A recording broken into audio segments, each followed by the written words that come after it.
আসসালামু আলাইকুম। Hello viewers.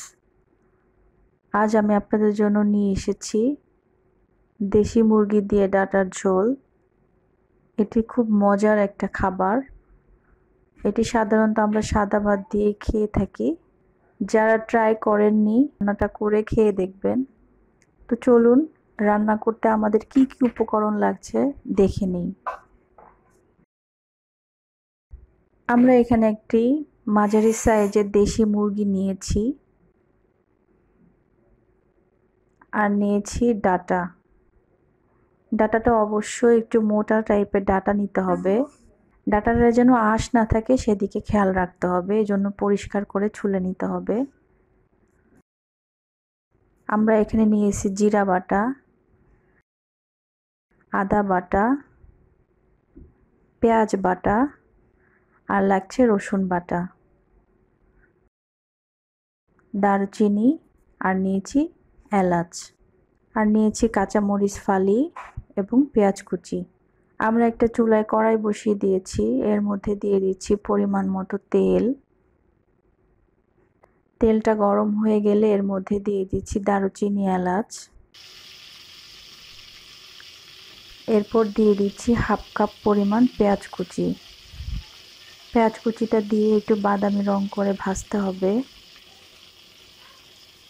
পেঁয়াজটা বাদামি রং করে ভাজা হয়ে গেলে মধ্যে দিয়ে দিচ্ছি 1 চামচ পরিমাণ জিরা বাটা, 1 চামচ পরিমাণ রসুন বাটা, হাফ চামচ পেঁয়াজ বাটা, হাফ চামচ আদা বাটা দিয়ে ভালো করে মশলাটা কষাতে হবে।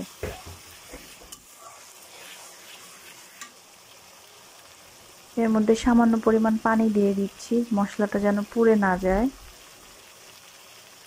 মশলাটা কষানো হয়ে গেলে এর মধ্যে দিয়ে দিচ্ছি 1 চামচ পরিমাণ হলুদের গুঁড়ি।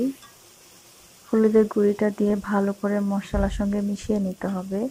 এরপরে দিয়ে দিচ্ছি 1 চামচ পরিমাণ লবণ, দিয়ে ভালো করে মশলার সঙ্গে মিশিয়ে আবারও সামান্য পানি দিয়ে দিচ্ছি, মশলাটা যেন পুড়ে না যায়।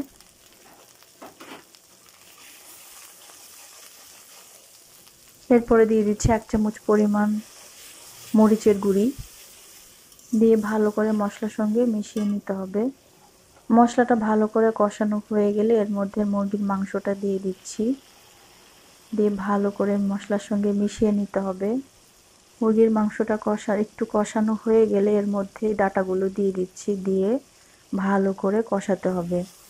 মুরগির মাংস ডাঁটা একসঙ্গে কষাতে হবে, ডাঁটাটাও সিদ্ধ হয়ে যায়, এজন্য একসঙ্গে দিয়ে কষাতে হবে। ভালো করে কষানো হয়ে গেলে এর মধ্যে দিয়ে দিচ্ছি পরিমাণ মতো পানি, মাংসটা সিদ্ধ হওয়ার জন্য।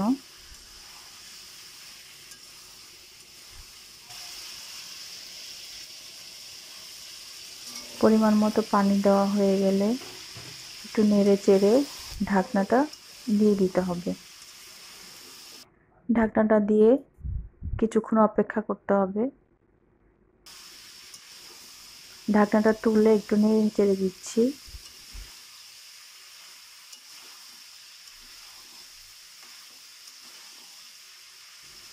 আবারও ঢাকনাটা দিয়ে দিচ্ছি। আমরা কষানোর জন্য যে পানিটা দিয়েছিলাম, পানিটা প্রায় শুকিয়ে এসেছে। এখন আমরা ঝোলের পানিটা দিয়ে দিচ্ছি। ঝোলের জন্য পরিমাণ মতো পানি দিয়ে ঢাকনাটা দিয়ে দিচ্ছি। জাল আসা পর্যন্ত অপেক্ষা করতে হবে। আবার একটু নেড়ে দিচ্ছি। ঝোলের পানিটাও প্রায় কমে এসেছে।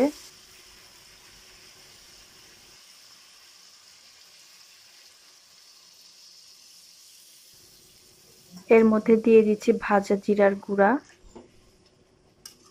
ভাজা জিরার গুঁড়া দিয়ে বেশিক্ষণ জাল দেওয়া যাবে না, অল্প সময় রেখে চুলায় নামিয়ে নিতে হবে। আমরা জিরার গুঁড়াটা একটু মিশিয়ে দিচ্ছি। জিরার গুঁড়াটা ভালো করে তরকারির সঙ্গে মিশিয়ে দিতে হবে। ডাঁটাটাও সিদ্ধ হয়ে গিয়েছে। কিছু সময় জাল করার পরে চুলাটা বন্ধ করে তরকারিটা নামিয়ে নিতে হবে। আমরা চুলার জালটা বন্ধ করে তরকারিটা নামিয়ে নিচ্ছি।